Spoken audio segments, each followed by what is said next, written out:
Assalamualaikum warahmatullahi taala wabarakatuh. A'udzu billahi minasyaitonir rajim. Bismillahirrahmanirrahim. Alhamdulillahil qail.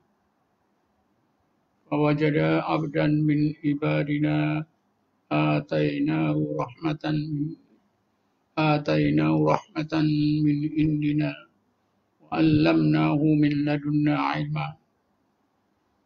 Asyhadu an la ilaha illallah wahdahu la syarika lah. Asyhadu anna Muhammadan abduhu wa rasuluh. Allahumma salli ala sayyidina Muhammadin abdika wa rasulika nabil ummi wa ala alihi wa sahbihi wa barik wa sallim. Allahumma nawwir qulubana binuri hidayatika kama nawwartal arda binuri syamsika abadan abada birahmatika ya arhamar rahimin. Sedang pendengar yang dirahmati Allah sekalian, insya-Allah kuliah kita pada malam ini saya akan terangkan konsep ilmu laduni.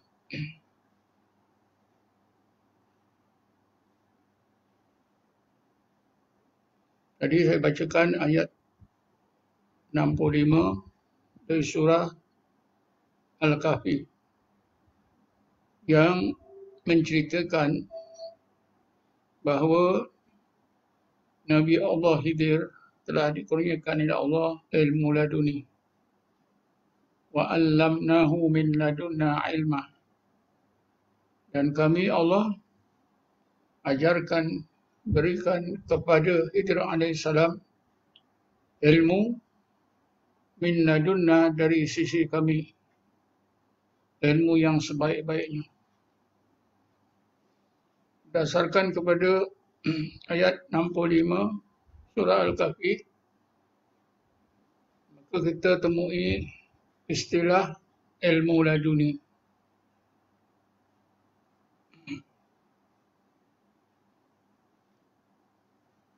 Apakah makna laduni? Kalimah ladun, lam dan nun. Ladun. Kalau kita mau memahami makna kalimah ladun, kita boleh gunakan satu kalimah lain yang hampir sama maknanya, iaitu indah. Indah. Dalam ayat 65 surah Al-Kahfi ini ada disebutkan kalimah indah. Bismillahirrahmanirrahim. Fawajada abdan min ibadina atainahu min ladunna atainahu rahmatan min indina wa 'allamnahu min ladunna ilma. Kita temui kalimah indah. Atainahu rahmatan, kami datangkan, kami berikan, kami kurniakan kepadanya. Atainahu rahmatan min indina, kami kurniakan, kami berikan rahmat dari sisi kami. Wa 'allamnahu min ladunna ilma, dan kami ajarkan kepadanya ilmu secara laduni. Kalimah indah bermakna di sisi.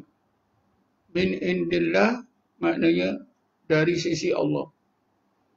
Begitu juga ladun juga bermakna dari sisi Allah.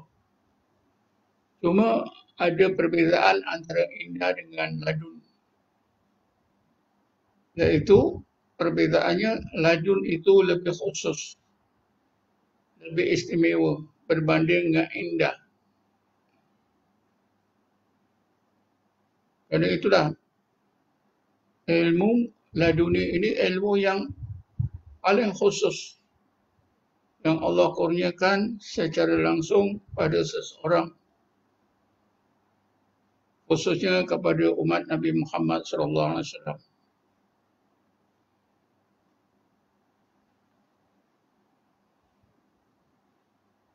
Dalam surah Kahfi ayat yang ke-10, Ashabul Kahfi juga ada berdoa. Bismillahirrahmanirrahim. Id awal fityatu ilal kahfi wa qalu rabbana atina min ladunka rahmatan wa hayyi' lana min amrina rasyada.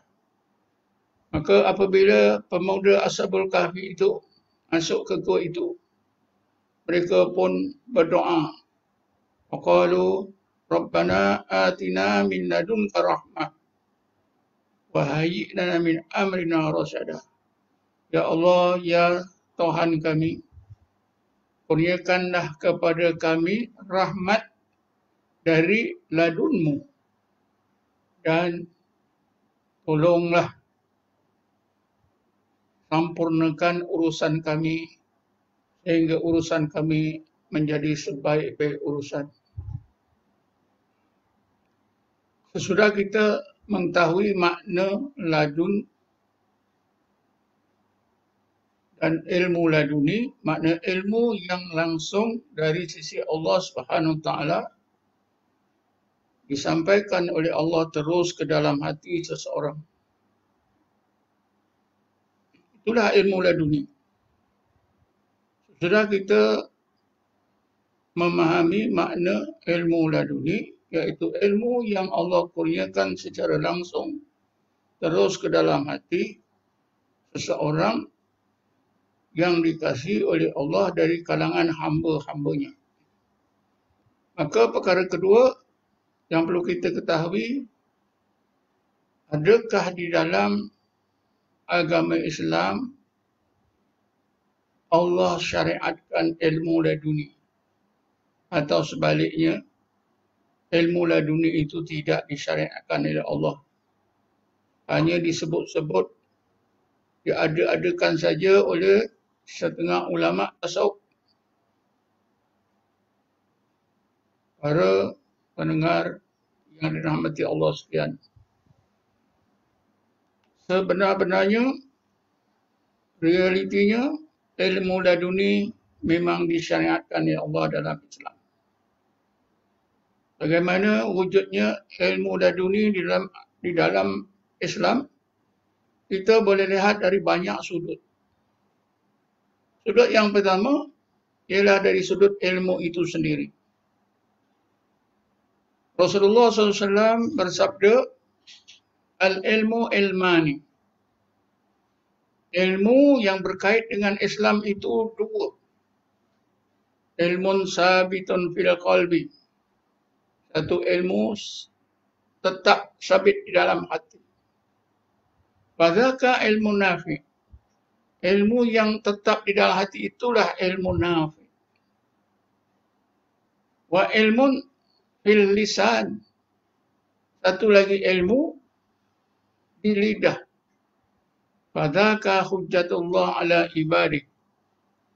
Ilmu di lidah itulah yang Allah akan jadikan ukuran untuk menentukan nasib seseorang manusia di akhirat nanti.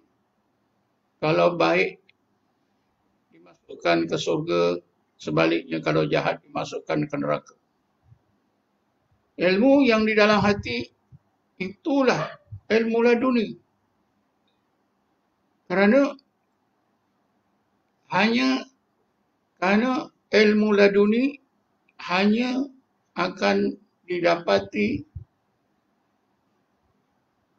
oleh seseorang dalam hatinya dengan kurniaan daripada Allah Subhanahu Wa Taala. Ilmu laduni adalah jenis ilmu kurniaan yang disebut sebagai ilmu wahbi. Kurniaan terus daripada Allah ke dalam hati. Adapun ilmu yang di lidah, itu maknanya ilmu pada akal. Manusia diberi dua bakat oleh Allah, iaitu akal dan hati. Oleh kerana itu, pada akal ada ilmunya dan dalam hati pun ada ilmunya. Ilmu pada akal boleh diusahakan. Ilmu yang pada akal inilah ilmu yang dikenali sebagai ilmu al-kasbi. ilmu yang diusahakan oleh seseorang hamba. Ilmu yang dalam hati inilah dikenali dengan ilmu wahbi. Ilmu yang Allah limpahkan terus ke dalam hati. Oleh kerana itu, dari sudut ilmu itu sendiri, kita nampak dengan jelas bahawa ilmu laduni memang disyariatkan oleh Allah Subhanahu wa taala. Kalau kita mau melihat lebih dalam, lebih jauh lagi mengenai hakikat dua ilmu tersebut, maka marilah kita tinjau mengenai ilmu yang dua yang disebutkan oleh Rasulullah, al-ilmu ilmani tadi. Di dalam surah At-Takatsur, Allah Subhanahu wa taala sebutkan, Bismillahirrahmanirrahim, kalla law ta'lamuna ilmal yaqin latarawunnal jahim. Wahai gurungan manusia yang gila, yang gilakan kehidupan dunia, yang asyik mengumpul harta siang dan malam tanpa memikirkan hari akhirat. Kalaulah sekiranya kamu tahu ilmu yakin, nescaya kamu akan nampak neraka. Ketika itu barulah kamu baru sedar kamu tidak akan mengumpul lagi harta. Di dalam ayat ini Allah sebutkan ilmu yakin. Ilmu yakin inilah ilmu laduni. Satu lagi ilmu biasa yang diusahakan oleh seseorang. Daripada ilmu bila meningkat ke dalam hati dinamakan ilmu yakin. Jadi dalam Quran pun jelas ada ilmu dan ada ilmu yakin. Ilmu yakin inilah ilmu laduni. Seterusnya, kita boleh tingkatkan lagi pahaman kita tentang wujudnya ilmu laduni ini, yaitu dengan cara melihat dalil mengenal Allah. Rata-rata umat Islam mengetahui bahawa dalil mengenal Allah hanya dua saja, iaitu dalil nakli yang diambil daripada ayat-ayat Quran, hadis-hadis Nabi, hadis kursi, dan satu lagi dalil akli, dalil logik akal. Daripada dua dalil inilah orang ramai mengetahui mengenal Allah Subhanahu wa taala, iaitu dengan dalil nakli dan dalil akli saja. Misalnya, dalil Allah itu sebagai Tuhan. Allah berfirman, Innani anallah la ilaha illa ana. Sesungguhnya aku ni Allah, tiada ilah kecuali aku. Dengan ayat ini kita tahu Allah itu sebagai ilah kita, Tuhan kita. Dalil akli, iaitu dalil logik akal, ialah dengan cara memerhatikan mata kepala kita melihat seluruh kejadian, lahir kejadian, seperti yang Allah firmankan dalam Quran, fa'ainama tuwallu fasamma wajhullah. Kemana saja kamu pandang dengan mata kepala kamu, nescaya kamu akan merasa kewujudan Allah sebagai Tuhan kamu. Allah juga berfirman, Bismillahirrahmanirrahim, afala yanduruna ila al-ibli kaifa khuliqat wa ila as-samai kaifa rufi'at wa ila al-jibali kaifa nusibat wa ila al-ardi kaifa sutihat. Mengapakah manusia itu tidak mau memandang merenungkan sedalam-dalamnya bagaimana Allah jadikan binatang seperti unta. Bagaimana Allah meninggikan langit. Bagaimana Allah menegakkan gunung ganang sebagai pasak bumi. Dan bagaimana Allah meratakan muka bumi ini. Jadi dengan perhatian, dengan pandangan mata kepala terhadap zahir kejadian alam semesta ini, maka manusia kenal Allah menerusi dalil akli. Jadi dua dalil ini sajalah yang biasa orang ramai dapat mengenal Allah. Tetapi kita jangan lupa ada satu lagi dalil yang orang ramai tidak pernah terdedah dengan dalil yang ketiga. Dalil yang ketiga ini ialah apa yang Allah perintahkan kita supaya kita gunakan pandangan hati atau pandangan roh melihat hakikat kejadian, dalaman kejadian. Seperti firman Allah Subhanahu wa taala. Bismillahirrahmanirrahim. Awalam yanduru fi malakutis samawati wal ard wa ma khalaqallahu min syai'in. Mengapakah manusia itu tidak memandang dengan pandangan hati mereka fi malakutis samawati wal ard, ke dalam malakut tiap-tiap kejadian yang di langit dan di bumi, wa ma khalaqallahu min syai'in, dan ke dalam malakut tiap-tiap sesuatu yang Allah ciptakan. Malahan Allah memerintahkan kita dengan perintah yang sangat jelas supaya kita mengenal Allah dengan dalil yang ketiga, iaitu yang tersirat dalam semua kejadian, termasuklah apa yang tersirat dalam kejadian diri kita, malakut diri kita. Bismillahirrahmanirrahim. Wa fi anfusikum afala tubsirun, dan di dalam malakut kejadian diri kamu, tidakkah kamu lihat dengan pandangan hati? Sedang pendengar yang dirahmati Allah sekalian, kita hendaklah sedar bahawa alam semesta, kejadian yang kita nampak kecil maupun besar, daripada matahari, bulan, bintang, sampailah sekecil-kecilnya semut, binatang, semua kejadian yang kita nampak dengan mata kepala sebenarnya dua lapis. Zahirnya dan ada batinnya. Zahirnya dikenali dengan alam zahir, alam syahadah, alam mulk. Batinnya dikenali dengan alam malakut.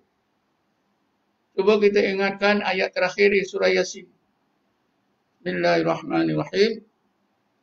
Fasubhanalladzi biyadihi malakutu kulli syai'in wa ilaihi turja'un. Maha suci Allah yang di dalam genggaman kodrat iradahnya malakut tiap-tiap sesuatu. Tiap-tiap sesuatu kejadian yang kita nampak itu ada malakutnya. Zahirnya itu dinamakan alam zahir, alam syahadah, alam mulki. Batinnya itu dinamakan alam malakut. Kalau zahirnya kita dapat lihat dengan mata kepala, kita dapat dalil akli. Malakutnya, batinnya hanya kita boleh lihat dengan pandangan hati. Kita dapat mengenal Allah dengan pandangan hati. Dalil yang tersirat, dalil atau tanda-tanda yang menunjukkan kewujudan Allah, keagungan Allah, kesempurnaan Allah yang terdapat dalam semua kejadian. Inilah yang dinamakan dalil yang dimusahadahkan oleh hati kita. Ayatun masyhudah. Jadi dalil mengenal Allah bukan hanya dua, bukan hanya dalil nakli dan akli, tapi ada satu lagi, iaitu dalil yang dimusahadahkan oleh Allah, oleh mata hati. Ringkasnya, ayat-ayat Quran itu diistilahkan ayatun makru'ah, dalil-dalil yang dibaca. Dalil akli, ayatun mar'iyah, dalil-dalil yang dilihat oleh mata kepala. Adapun dalil yang ketiga yang tersirat dalam semua kejadian yang berada di alam malakut itu diistilahkan ayatun masyhudah. Jadi dalil mengenai Allah ada tiga. Ayatun makru'ah, ayatun mar'iyah, ayatun masyhudah. Dengan dua dalil yang pertama, kedua, kita dapat ilmu mengenai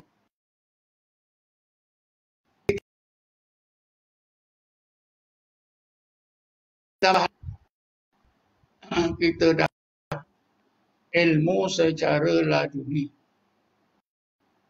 Ilmu secara laduni.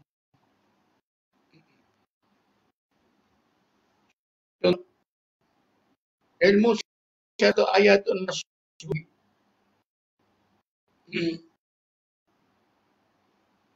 Bila seorang itu dapat kurniaan daripada Allah melihat dalil-dalil ayat-ayat Allah yang tersirat dalam semua kejadian yang berada dalam alam malakut, maka itulah yang dinamakan musyahadah.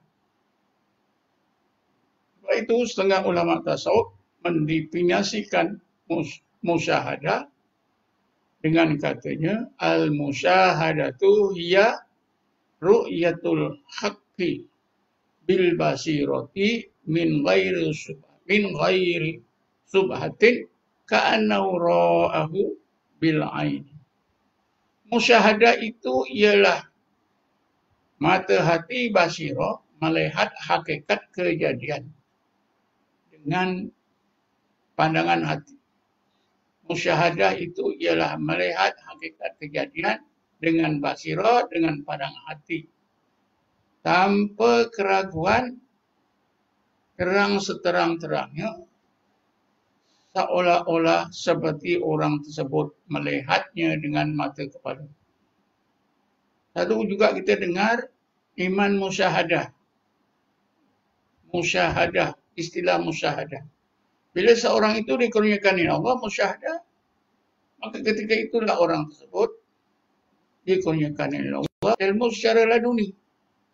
Dari dilihat dari sudut tiga dalil mengenai Allah, iaitu ayatun makru'ah, ayatun mar'iyah, ayatun masyhudah.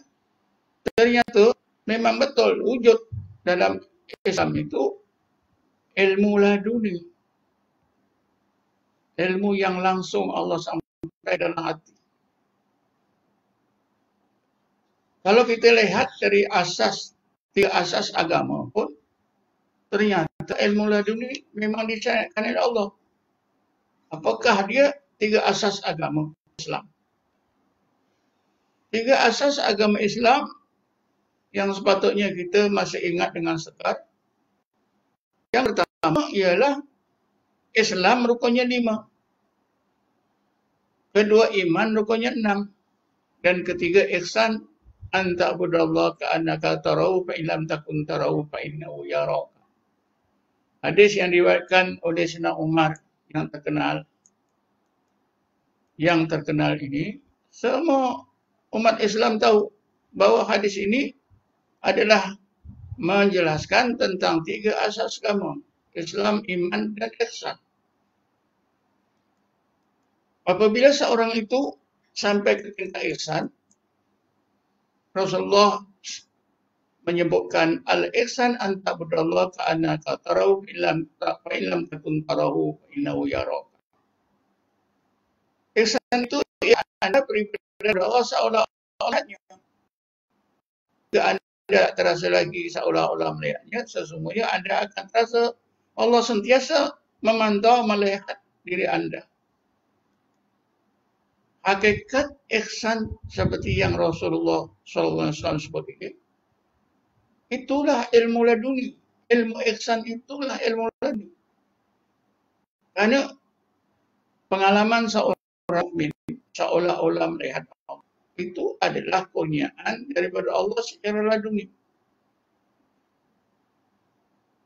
Sebab itulah Bila seorang sampai ke tingkat ihsan, berarti orang tersebut dikurniakan Allah ilmu laduni. Dari kesimpulannya, dari tiga asas agama Islam, iman dan ihsan, kita dapati memangnya ilmu laduni itu disyariatkan oleh Allah di dalam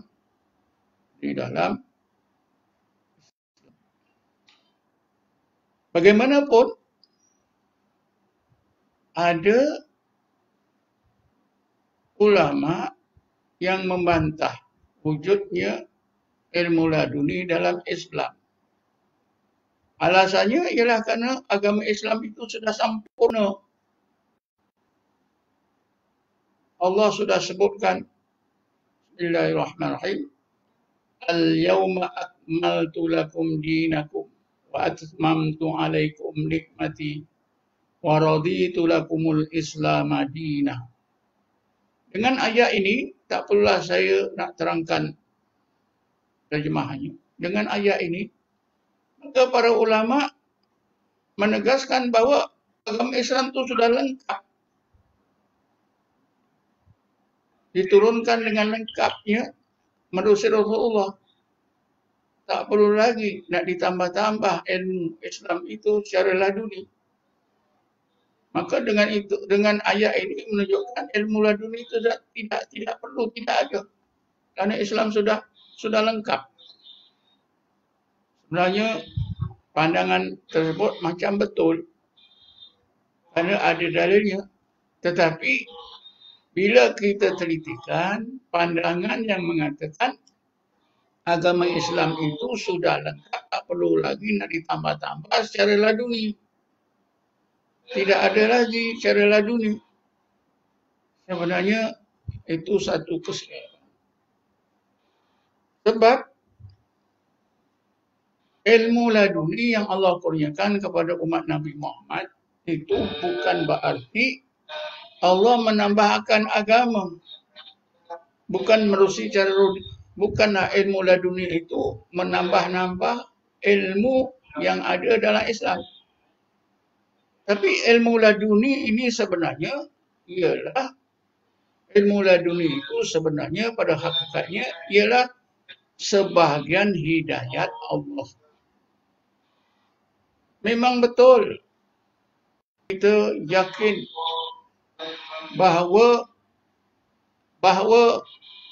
wahyu, pintu wahyu sudah tertutup serapat-rapatnya.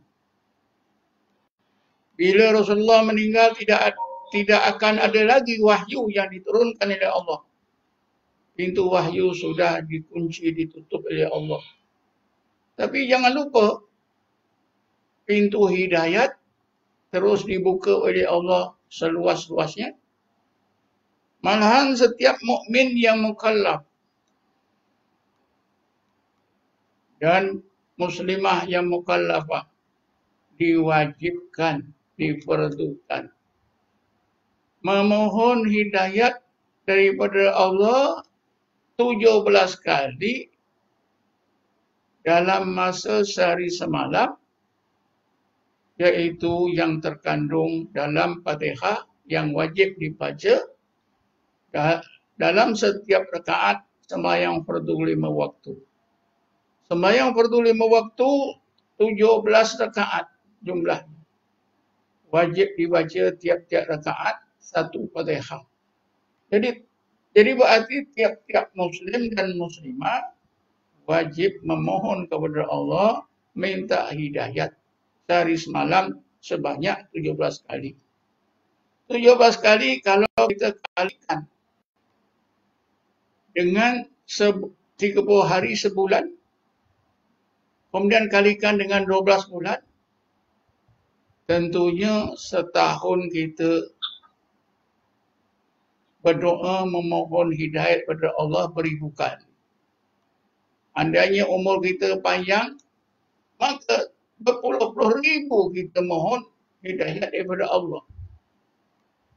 Jadi ilmu laduni itu adalah sebahagian daripada hidayat. Bukan penambahan agama. Bukan agama baru, tidak.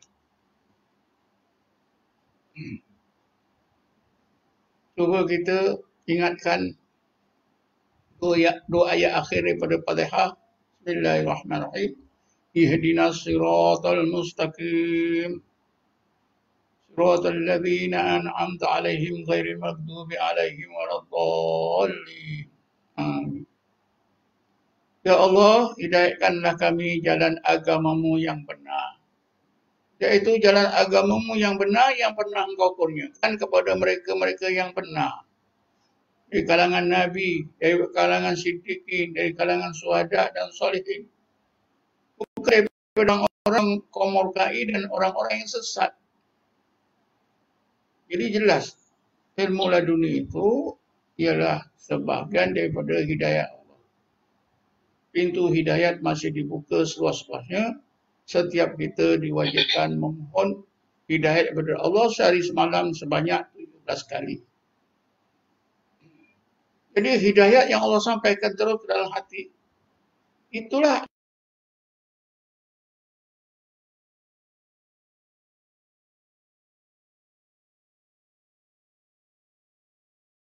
taqullaha yaj'al lakum furqana.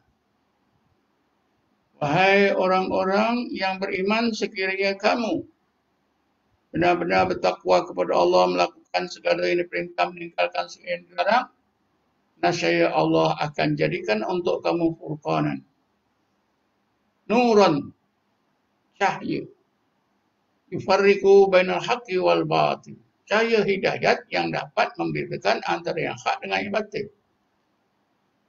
Bismillahirrahmanirrahim. Wattaqullah wa yu'allimukumullah. Allah berfirman, wattaqullah, hendaklah kamu bertakwa kepada Allah, wa yu'allimukumullah, nascaya Allah akan ajar kamu ilmu secara laduni, menerusi hidayatnya, masuk ilhamnya. Rasulullah sendiri pernah bersabda, man amila bima alima warasahullah ilman ma lam ya'lam. Man amila bima alima warasahullah ilman ma lam ya'lam. Siapa yang beramal dengan ilmu yang ia tahu, nascaya Allah akan kurniakan kepadanya satu ilmu yang ia tak tahu. Dan ini jelas dalam Quran dan Sunnah menyebutkan bahawa Allah akan hidayatkan ilmu pada siapa saja yang melakukan ketakwaan yang sebaik-baiknya. Wattaqullah wa yu'allimukumullah. Man amila bima alima warasahullah ilman ma lam ya'lam. Siapa yang beramal dengan satu ilmu yang dia tahu, Allah akan kurniakan kepadanya satu ilmu yang dia tak tahu. Sidang pendengar yang dirahmati Allah sekalian, kita yang pernah belajar ilmu tauhid, tauhid yang diajar menurut kaedah ulama ahli sunnah wal jamaah. Ketika kita belajar mengenai sifat-sifat Allah, terutamanya pembahagian sifat-sifat Allah, kita temui sifat ma'ani dan sifat ma'nawiyah. Sifat ma'ani yang 7, qadrat, iradat, ilmu, khayat, sama, basar, kalam. Qadrat, iradat, ilmu, khayat, sama, basar, kalam. Ini sifat ma'ani. Tapi tidak habis pada sifat ma'ani. Kita diajar pula sifat ma'nawiyah. Kaunuhu qadiran, kaunuhu muridan, kaunuhu hayyan, kaunuhu aliman, kaunuhu mutakalliman. Kaunuhu qadiran, kaunuhu muridan, kaunuhu hayyan, kaunuhu aliman. Sifat ma'nawiyah. Sifat ma'nawiyah ni kita akan disampaikan kepada hakikat sifat maknawiyah oleh Allah secara laduni. Sebab maknawiyah, sifat maknawiyah tidak tercapai oleh akal kita. Hanya hati saja yang layak, yang mampu menerimanya.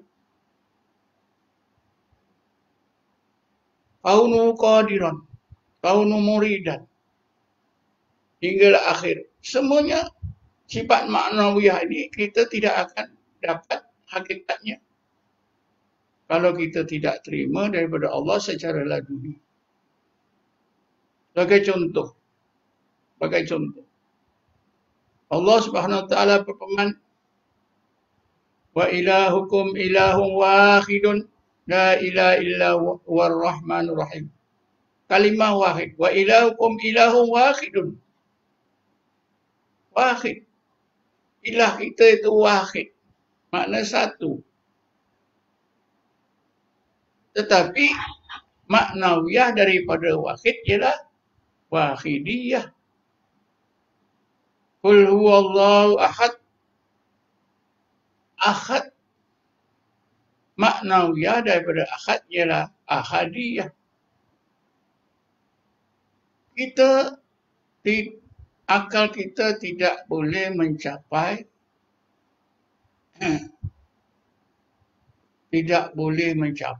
maksud atau hakikat wahidiyah, hakikat ahadiyah. Hakikat ahadiyah, hakikat wahidiyah hanya boleh kita terima hakikatnya apabila Allah kurniakan terus ke dalam hati kita. Tanpa kurniaan Allah secara laduni terus ke dalam hati kita, insya-Allah kita tidak akan sampai kepada hakikat ahadiyah, wahidiyah. Allah berfirman, Bismillahirrahmanirrahim, wa huwa ma'akum aynama kuntum. Allah itu beserta kamu dimanapun kamu berada. Macam mana hakikat Allah beserta kita dimanapun kita berada? Macam mana hakikatnya? Maknawiyahnya itu bagaimana? Kita tak akan dapat mencapai hakikat wa huwa ma'akum aynama kuntum dengan akal kita. Hanya apabila Allah kurniakan terus secara laduni ke dalam hati kita, barulah kita disampaikan oleh Allah pada hakikat wa huwa ma'akum aynama kuntum.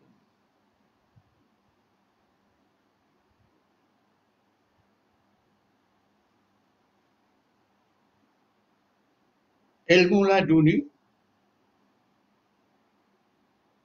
diistilahkan dengan berbagai istilah. Bukan hanya ilmu laduni satu saja. Antara istilah lain yang digunakan yang mengandungi makna ilmu laduni ialah makrifah. Makrifatullah selain daripada sifat maknawiyah tadi. Makrifatullah. Makrifatullah itu ialah ilmu laduni. Imam Ghazali yang dianggap seorang ulama besar, mujaddid abad ke-5, meninggal dunia tahun 505 Hijrah. Antara bidang kepakaran beliau ialah ilmu tauhid. Bidang ilmu tauhid beliau sudah mengarang beberapa kitab, antaranya Al-Iqtisad fil I'tiqad. Dia juga seorang ahli falsafah. Tapi kenapa beliau merasa belum dapat makrifah, belum dapat mengenal Allah sebenar-benar? Karena itu beliau sanggup meletakkan jawatan, menjual seluruh harta untuk diwakafkan dan sebagainya digunakan untuk dirinya sendiri, dan sanggup beruzlah berpindah daripada Baghdad ke Syria, duduk di Damsyik selama 10 tahun.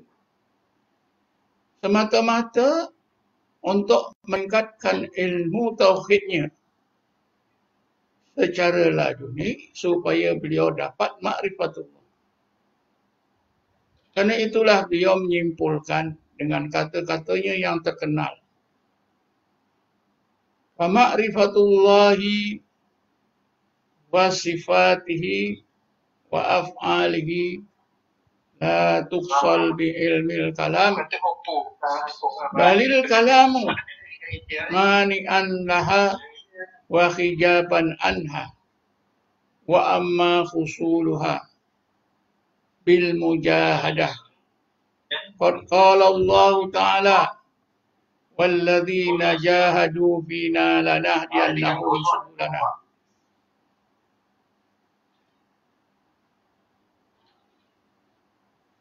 Imam Ghazali, kata-kata Imam Ghazali tersebut bermaksud adapun ma'rifatullah atau ilmu laduni itu sama saja.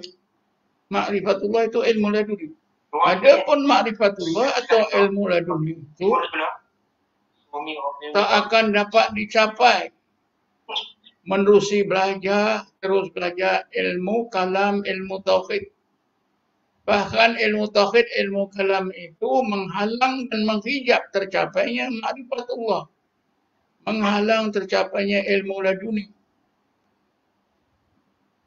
Adapun untuk mendapatkan ma'rifatullah atau ilmu laduni itu mestilah dengan mujahadah. Karena Allah telah berfirman dalam Quran, walladzina jahadu fina lanahdiyannahum subulana. Siapa yang melakukan mujahadah untuk mengenal aku, nescaya aku akan hidayahkan jalan-jalan mengenal aku itu. Sebab itulah para ulama tasawuf yang lain bersetuju dengan kata-kata atau pandangan Imam Ghazali bahawa ilmu laduni atau ma'rifatullah tidak akan dapat dicapai sampai bila-bila sekiranya menerusi belajar dan terus belajar, terus mengkaji ilmu tauhid, ilmu kalam. Tapi mesti melakukan mujahadah. Mujahadah yang bila dilakukan, insya-Allah Allah akan kurniakan ilmu laduni atau ma'rifatullah dikenali sebagai mujahadah al-kasfi wal ittila'an. Mujahadah yang berakhir dengan Allah kasyafkan berbagai hijab yang melindungi pandangan hati, pandangan ruh, sehingga pandangan hati, pandangan roh akan nampak dengan jelas tanda-tanda ayat-ayat yang menunjukkan kewujudan Allah, keagungan Allah, kesempurnaan Allah yang tersirat dalam semua kejadian.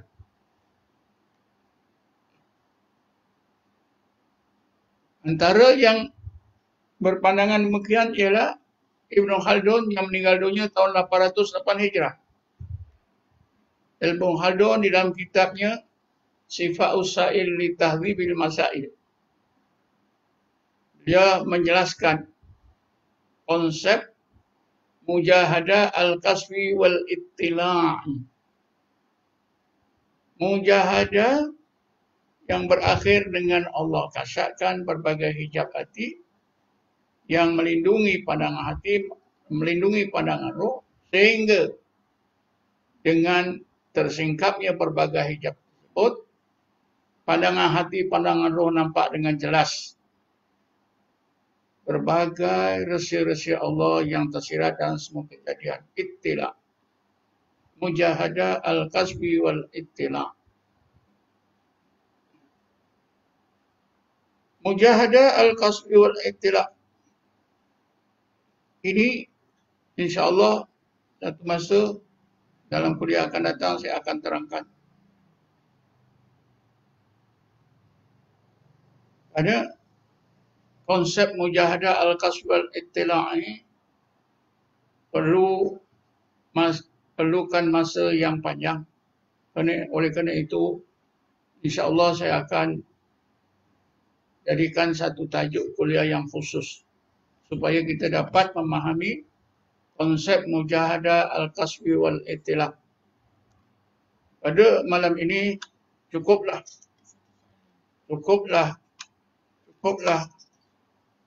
dengan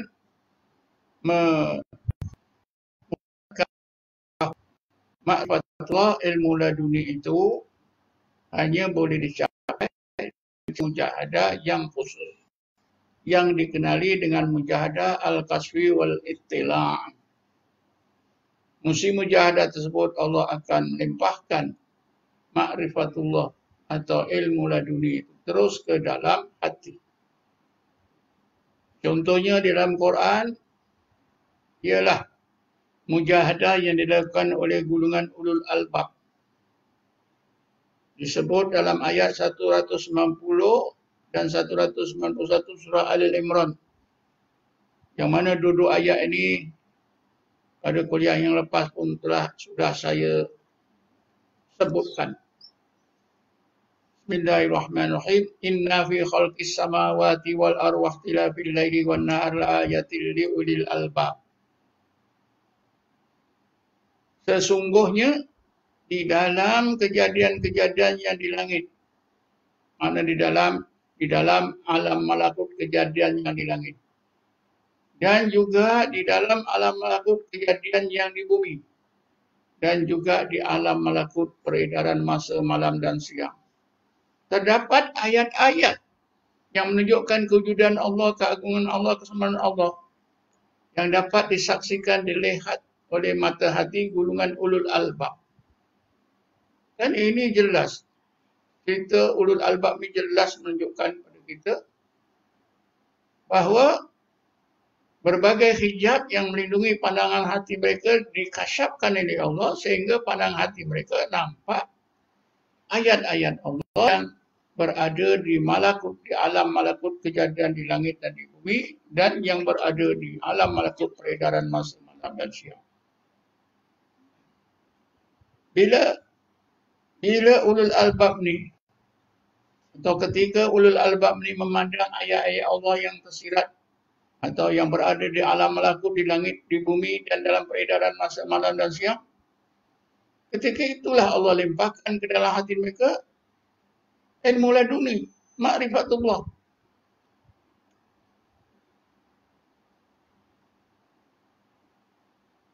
Sebab itu, jika kita baca ayat yang seterusnya, Bismillahirrahmanirrahim.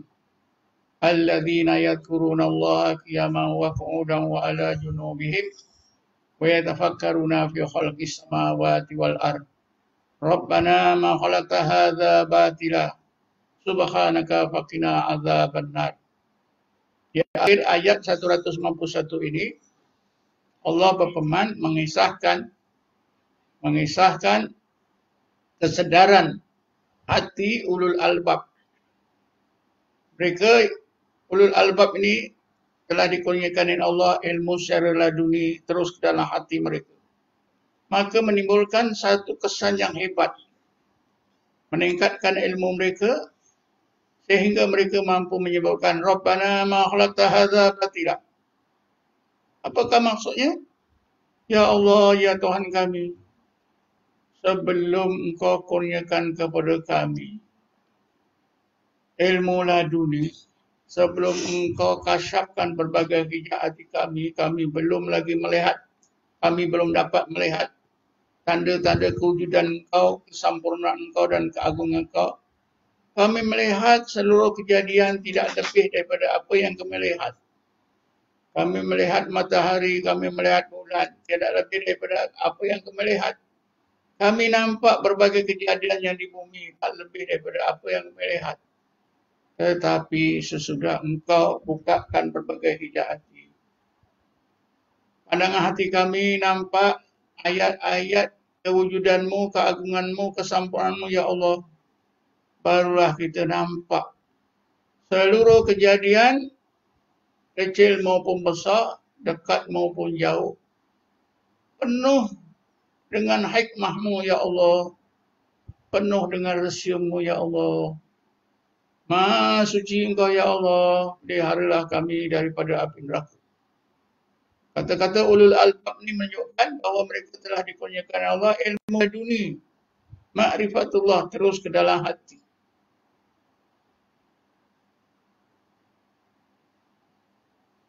Kerana itulah mereka mampu tazakkur. Dalam surah Ar-Ra'd ayat yang ke-19 Allah berfirman, Bismillahirrahmanirrahim. Innama yatadzakkaru ulul albab. Hanya saja ulul albab saja yang dapat tazakkur. Kenapa? Karena mereka telah dikurniakan oleh Allah ilmu laduni. Seorang mukmin yang dikurniakan oleh Allah ilmu laduni barulah mampu tazakkur. Disebabkan mereka sentiasa zikir dan tafakur, maka mereka dikurniakan oleh Allah ilmu laduni, mereka dapat melakukan tazakkur. Nama yatadzakkaru ulul albab. Wa ma yatadzakkaru illa ulul albab. Ayat-ayat ini menunjukkan bahawa ulul albab telah dikurniakan oleh Allah ilmu secara laduni, iaitu ma'rifatullah.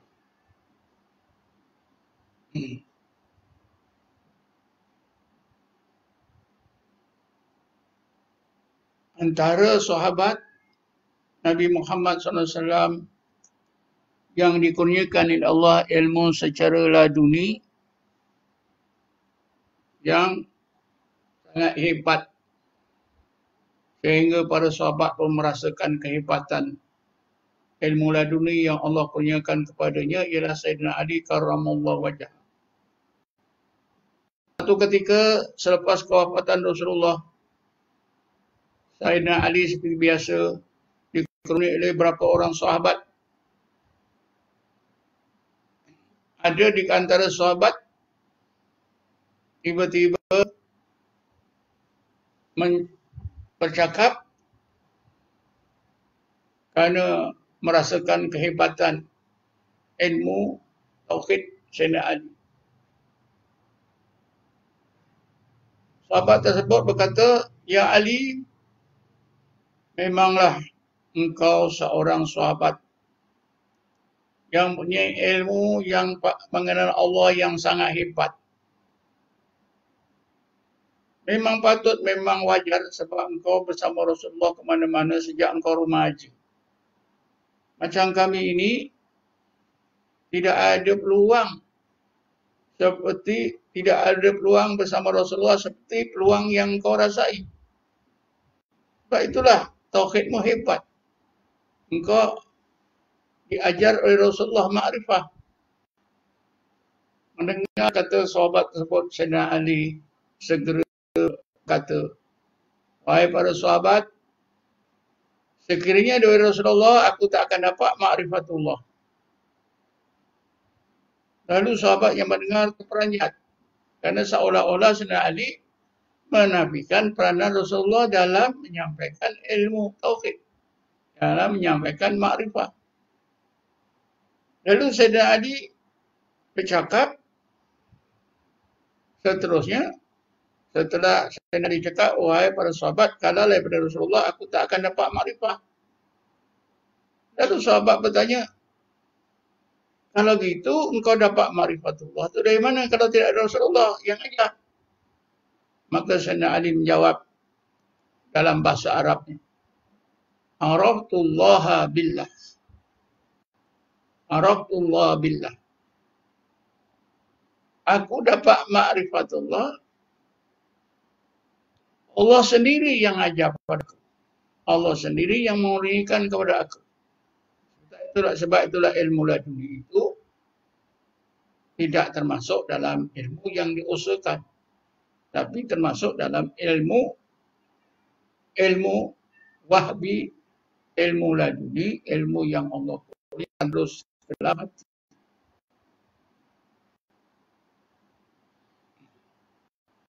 Imam Ghazali pun bukan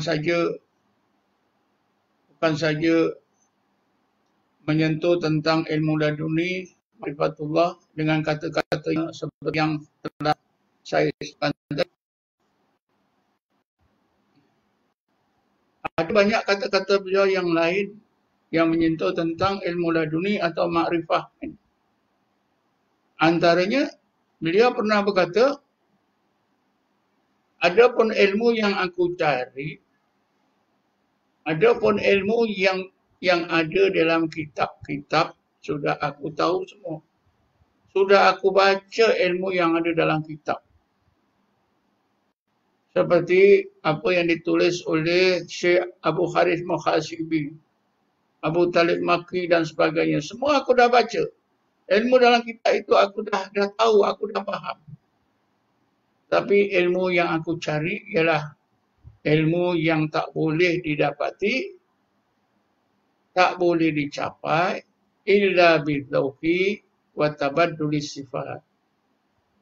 Ilmu yang tak boleh dicapai kecuali secara zauqi dan bertukar-tukar sifat hati daripada buruk kepada baik. Sebab itulah ilmu laduni ini juga dikenali dengan istilah ilmu zauqi, ilmu rasa. Eloklah untuk menutup kita pada malam ini, kita sebutkan istilah-istilah lain yang mempunyai makna yang sama dengan ilmu laduni. Tadi sudah saya sebutkan, ilmu laduni ini juga disebutkan sebagai ilmu, sebagai ma'rifatullah.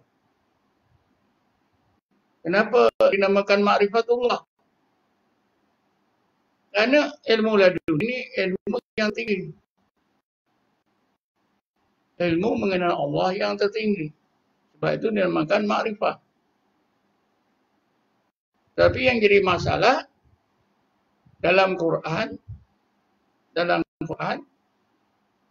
ilmulah yang tertinggi. Sehingga Allah itu disifatkan sebagai alim.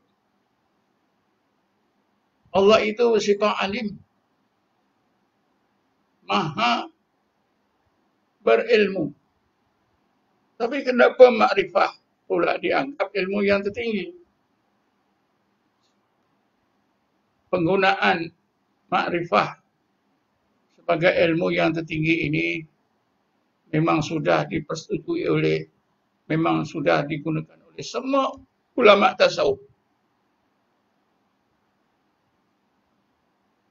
Kerana memang di dalam Quran pun, budaya Arab, dalam budaya kehidupan Arab, sebelum Islam pun, bila seorang manusia itu sangat tahu sesuatu, maka mereka gunakan perkataan arifah ya'rifu ma'rifah. Misalnya bila Allah gambarkan orang Yahudi yang sangat kenal kepada Nabi, Allah gunakan kalimah ya'rifunahu. Bismillahirrahmanirrahim. Innal ladzina atainahumul kitaba ya'rifunahu kama ya'rifu abna'ahum. Sesungguhnya orang-orang Yahudi yang kami berikan kitab Taurat itu, ya'rifunahu, mereka mengenali Rasulullah SAW. Kama ya'rifuna abna'ahum, sebagaimana mereka kenal anak-anak mereka sendiri. Sebab Sebab itulah makrifah itu dianggap ilmu yang tertinggi. Selain daripada itu, setengah ulama tasawuf menjelaskan digunakan istilah makrifah untuk menunjukkan ilmu yang tertinggi adalah sebagai satu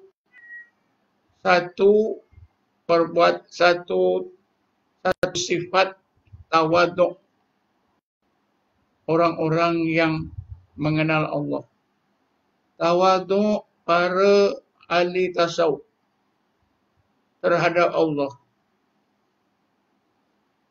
Ilmu Allah itu bersifat alim kerana memang Allah tidak jahil, tidak dahulu jahil. Memang Allah itu alim. Adapun makrifah didahului oleh jahil. Manusia itu asalnya tak kenal Allah. Bila dikurniakan oleh Allah ilmu, barulah mereka tahu. Sebab itu untuk membezakan antara ilmu Allah dengan ilmu manusia, maka ulama tasawuf gunakan ilmu yang tertinggi itu istilah makrifah. Tidak gunakan ilmu. Sebagai tanda tawaduk, sifat tawaduk orang-orang sufi, golongan sufiah.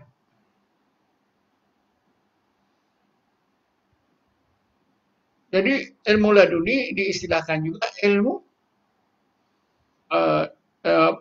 diistilahkan juga, disebut juga dengan ma'rifatullah. Kalau ikut hadis Nabi tadi, dikenali juga ilmu hati, dikenali juga dengan ilmu nafi. Kerana bila seorang itu dapat ilmu laduni, maka dapat menghidupkan hati. Hati bercahaya, sentiasa mendapat hidayah pada Allah, menjadi hamba Allah, menyebabkan hamba Allah tersebut bila beramal, amalannya menjadi amalan yang terbaik. Istilah lain ialah ilmu laduni ini juga dikenali dengan ilmu wahbi. Wahbi lawan daripada kasbi. Makna wahbi kurniaan. Terus dalam hati. Limpahan terus dalam hati. Ilmu laduni juga dikenali dengan ilmu hakikat. Ilmu hakikat. Kenapa dinamakan ilmu hakikat? Kerana seseorang yang dikurniakan oleh Allah ilmu laduni, mestilah dia sampai kepada hakikat. Kita cuba ingatkan 3 istilah. Syariat, tarekat, hakikat. Syariat, tarekat, hakikat. Syariat, hakikat, syariat, tarekat, hakikat. Syekh Najmuddin Al-Kubra, Syekh Najmuddin Al-Kubra, seorang ulama tasawuf yang hidup di abad yang akhir abad ke-6 sampai awal abad ke-7. Meninggal dunia tahun 618 Hijrah. Najmuddin Al-Kubra. Beliau menyebutkan asy-syari'atu kas-safinati wat-tariqatu kal-bahri wal haqiqatu kad-durri. Faman arada ad-durra raqiba as-safinata fasara'a fil bahri liyasila ad-durra. Dur artinya mutiara. Itulah makrifah. Itulah ilmu laduni. Itulah ilmu hakikat. Syariat itu seperti kapal. Tarekat itu seperti lautan. Hakikat itu seperti mutiara di tengah lautan. Siapa yang mau mutiara hakikat, iaitu makrifah atau ilmu laduni, atau ilmu dzauqi, wajiblah ia naik kapal syariat, belayar di lautan tarekat, supaya sampai kepada hakikat. Bila sampai pada hakikat, Allah akan kurniakan kepadanya makrifah atau ilmu laduni atau ilmu wahbi atau ilmu zauqi. Ilmu laduni ini juga dikenali sebagai ilmu zauqi, ilmu rasa. Kenapa dinamakan ilmu zauqi? Karena seseorang yang dikurniakan oleh Allah ilmu laduni, zahir batinnya, jasmani dan rohaninya akan merasai pengalaman yang hebat. Seperti yang Allah sebut dalam ayat 23 surah Az-Zumar. Bismillahirrahmanirrahim. Taksairu minhu juludul ladzina yakhshawna rabbahum. Summa talinu juluduhum wa qulubuhum ila dzikrillah. Menggeletar seluruh anggota orang yang hatinya takut kepada keagungan Allah. Bila seorang itu dilimpahkan ke dalam hatinya ilmu secara laduni, secara wahbi, ma'rifatullah, hatinya akan rasa takut kepada keagungan Allah. Seluruh anggota akan menggigil, menggeletar, sejuk dan lemah. Summa talinu juluduhum wa qulubuhum ila dzikrillah. Setelah takut, menggeletar, ditamatkan oleh Allah, maka Allah jadikan hati orang tersebut tenang, lembut, seluruh anggotanya jadi stabil balik. Ini kan rasa pada jasmani dan rohani. Sebab itulah ilmu laduni atau ma'rifatullah itu dikenali juga, diistilahkan juga dengan ilmu zauqi. Begitu juga ilmu laduni ini juga diistilahkan dengan ilmu kasyaf. Al-ilmu al-kasfiyu, al-ulum al-mukasyafah. Kenapa? Sebab bila seseorang mukmin itu mau dikurniakan oleh Allah ilmu laduni atau ma'rifatullah atau ilmu zauqi, terlebih dahulu Allah akan kasyafkan berbagai hijab yang melindungi pandangan hati, pandangan ruh. Seperti Allah firmankan dalam Quran. Bismillahirrahmanirrahim. Fakasyafna anka ghita'aka fabasarukal yawma hadid. Maka kami kasyafkan berbagai ghita', berbagai hijab yang melindungi pandangan hati kamu. Maka pandangan hati kamu ketika itu tajam dan tembus. Dapat melihat rahsia-rahsia Allah yang tersirat dalam semua kejadian. Sebab itulah ilmunya, sebab itulah ilmu laduni, ilmu itu juga dikenali dengan ilmu kasyaf. Ilmu kasyaf. Jadi disimpulkan ya, ilmu laduni ini diistilahkan dengan berbagai istilah. Ya, ilmu laduni, ilmu hati, ilmu nafi, ilmu zauqi, ilmu rasa, ilmu kasyaf, ilmu wahbi, ma'rifatullah, ilmu hakikat, ilmu yakin dan sebagainya. Kalau kita telitikan di sana ada 12 atau 13 istilah yang sama maknanya dengan ilmu yakin atau ilmu laduni. Jadi setakat ini sajalah untuk malam ni. Kita sudah bercakap 1 jam suku. Setakat ini saja. Wallahu alam. Assalamualaikum warahmatullahi wabarakatuh. InsyaAllah besok kita akan sambung dan saya akan jelaskan tentang mujahadah al-kasfi wal-i'tila, dan saya akan terangkan kekeliruan masyarakat kita yang menyesatkan ramai orang, iaitu ungkapan kata man arafa nafsahu faqad arafa rabbahu.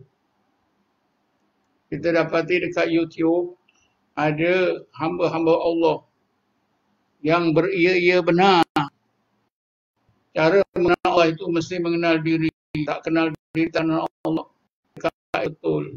Macam mana kedudukannya. InsyaAllah besok malam saya akan huraikan. Insya akan bermula dengan ungkapan man arafa nafsahu faqad arafa rabbahu. Kata-kata Muaz Ar-Razi, dia bukan hadis, ada sejarah. Sejarah ada latar kata-kata tersebut. Man arafa nafsahu faqad arafa rabbahu. Kalau betul pahaman kita, kita dapat hidayat. Kalau salah pahaman kita, kita jadi sesat. Ini setakat ini. Assalamualaikum warahmatullahi wabarakatuh.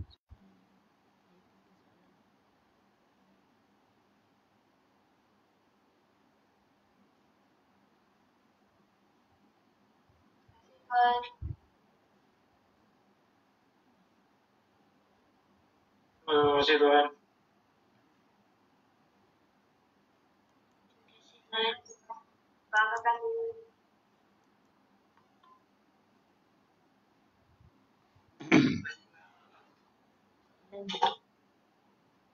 Terima kasih Tuhan.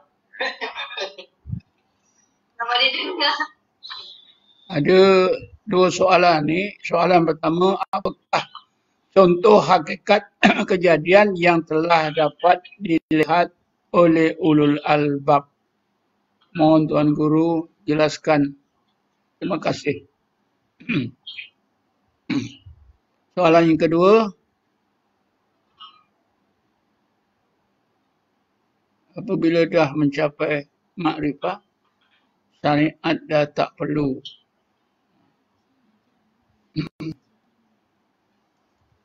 Jadi soalan pertama, contoh hakikat kejadian yang dipandang oleh pandangan hati ulul albab. Apakah contohnya?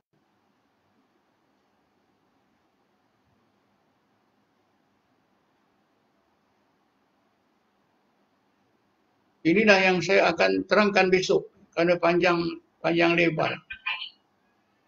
Sebab jawapannya akan melibatkan konsep fana. Konsep fana. Sebab itu saya tangguhkan besok saja. Siapa yang bertanya bolehlah dengar besok. Bila saya terangkan tentang man arafa nafsahu faqad arafa rabbahu. Jadi bila seseorang itu difanakan oleh Allah,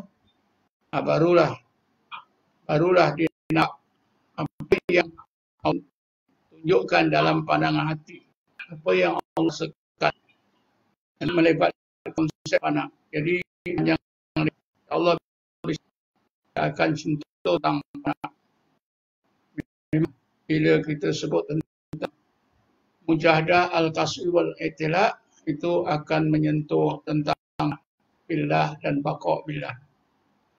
Adapun yang kedua, soalan yang kedua, bila dah sampai pada hakikat terlepas daripada syariat, ini memang satu kesalahan besar.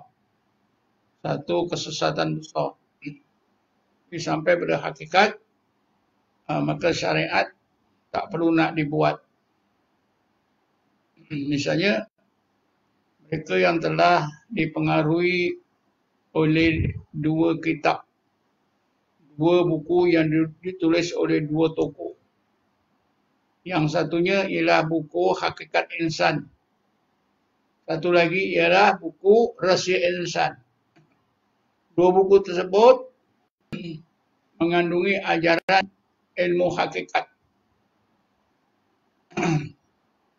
Dan kita juga temui di YouTube ada orang-orang yang memang berani secara lantang mengaku mereka telah sampai pada hakikat. Mereka tak perlu lagi melakukan tidak perlu lagi melakukan apa yang Allah suruh. Tak perlu lagi solat, tak perlu lagi puasa, tak perlu lagi segala taklif agama gugur. Ini adalah satu kesesatan yang besar. Kerana yang ikut ialah Rasulullah. Rasulullah paling kenal Allah. Rasulullah paling taat.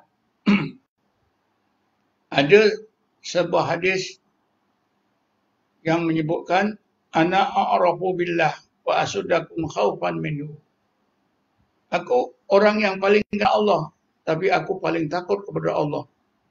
Nabi paling kenal, paling takut, paling taat. Mereka yang belajar buku Hakikat Insan, Rahsia Insan, mengaku paling kenal Allah, makin tak buat. Kalau tak buat apa, tak buat. Semua taklif gugur. Tak ada hukum halal haram. Sampai setengahnya tidak ada hukum halal haram. Misalnya apabila sampai pada hakikat kejadian manusia, tidak ada lagi hukum lelaki perempuan. Duduk sebelah menyebelah, sentuh menyentuh, tak ada lagi haram. Jadi setakat ini dululah. Wallahu a'lam. Assalamualaikum warahmatullahi wabarakatuh.